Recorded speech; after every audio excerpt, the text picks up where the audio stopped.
একটু ঘুরতে বেরিয়েছিলাম, ঘুরতে বেরিয়ে দেখি এখানে মেলা হচ্ছে, তো আমরা আস্তে আস্তে চলে যাচ্ছি মেলার দিকে। মেলাটা তামিলনাড়ুর ধর্মপুরীতে হচ্ছে। এখানে একটি শিব দুর্গা মন্দির আছে, তো সেই মন্দিরের পুজো উপলক্ষেই মেলাটা হয় এবং 7 দিন ধরে এই মেলাটা থাকে। আর এখানে দেখো কত নাগরদোলা দোকান বসে, গ্রামের সমস্ত মানুষই প্রায় এখানে আসে, এখানে পুজো দেয় এবং সন্ধেবেলায় এখানে প্রসাদ নেওয়ারও ব্যবস্থা আছে। আস্তে আস্তে আমরা মেলার ভেতর দিকে যাচ্ছি, তোমরাও চলে আসো আমার সাথে এবং দেখতে থাকো এখানকার মেলা কেমন হয়। দেখো ওই যে দূরে নাগরদোল্লা ঘুরছে এবং ভেতর পোর্শনে বড় বড় মানুষদেরও বসার জায়গা রয়েছে। আমাদের ওখানে এই ধরনের নাগরদোল্লাগুলোতে শুধুমাত্র বাচ্চারাই চড়তে পারে, বড়রা তো একদমই নয়, কিন্তু এখানে বড়রাও চড়তে পারে এই ধরনের নাগরদোল্লাগুলোতে। আস্তে আস্তে মেলার ভেতর দিকে যেতে আমাদের চোখে পড়লো গোপাল ঠাকুরের একটা লাইন, খুবই সুন্দর। আরও ভেতর দিকে আমরা যাব এবং মন্দিরের মধ্যে কি ঠাকুরের পুজো হচ্ছে সেটাও তোমাদের সাথে আমি দেখাবো।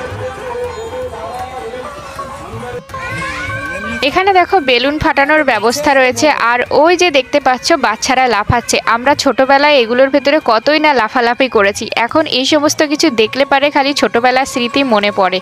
আর দেখো এখানকার গ্রামবাসীরা কত সুন্দর মাথায় ফুল দিয়ে মন্দিরে আসে পুজো দিতে। তো তোমাদের সাথে আরও কাছ থেকে দেখাবো। আবার এদিকে আকাশে দেখো কত বাজি ফাটাচ্ছে। এখানে এসে আমি যে জিনিসগুলো জানতে পেরেছি সেটাই তোমাদের সাথে শেয়ার করছি। সেটা হচ্ছে যে ভগবান সব জায়গায় একই। আমরা বাঙালিরা যেরকম যে অবতার রূপে পুজো করি, সেরকম এখানে হয়তো সেই অবতারেরই ভিন্ন রূপ হিসেবে এখানে পুজো করা হয়, কিন্তু তিথি নক্ষত্র সব কিছু কিন্তু একই। যেমন আমরা ভগবান কৃষ্ণকে পুজো করি একটা রূপে, এখানে যেমন সেই কৃষ্ণেরই একটা অবতার ভেঙ্কটেশ্বরা, সেই রূপে এখানে পুজো করা হয়। তেমনি আজকে আমরা যে মেলাটায় এসেছি, এই মেলাটা প্রতি বছর যে সময় অম্বুবাচী উপলক্ষে মেলা হয়, সেই সময় এখানেও হচ্ছে 7 দিন যাবৎ মেলা হয়।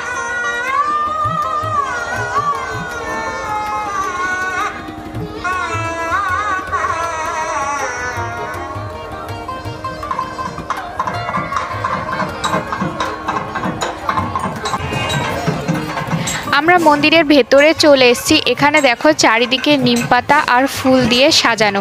নিমপাতাকে অনেক শুভ হিসেবে মানা হয়। এখানে সবাই এখন সন্ধেবেলায় আরতি দিচ্ছে, প্রদীপ জ্বালিয়ে ফল প্রসাদ দিয়ে সবাই পুজো দিচ্ছে। আর এখানে মোটা মোটা মালা দেয়া রয়েছে। আর এই যে এখানে মাতার পুজো হচ্ছে, মাতাকে এখানে আম্মা বলে, তো এখানে মাতার পুজো দেওয়া হচ্ছে। আর চারিদিকে দেখো গাঁদা ফুল দিয়ে সাজিয়েছে, কত মানুষজন এসছে। ইনি হচ্ছেন দেবী মা, মানে দুর্গারই একটা রূপ এটা, সেই রূপেই এখানে পুজো হয়।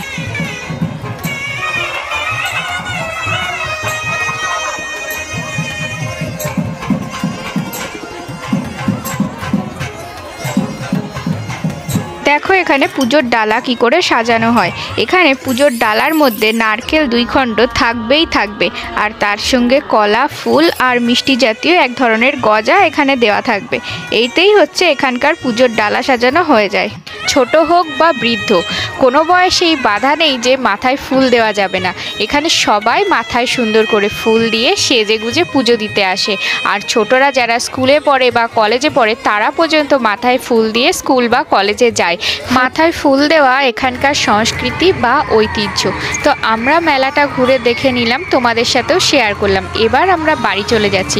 তোমাদের যদি ভিডিওটা ভালো লেগে থাকে অবশ্যই লাইক, কমেন্ট, শেয়ার করে পাশে থেকো, আর অবশ্যই আমার চ্যানেলটা সাবস্ক্রাইব করে দিও।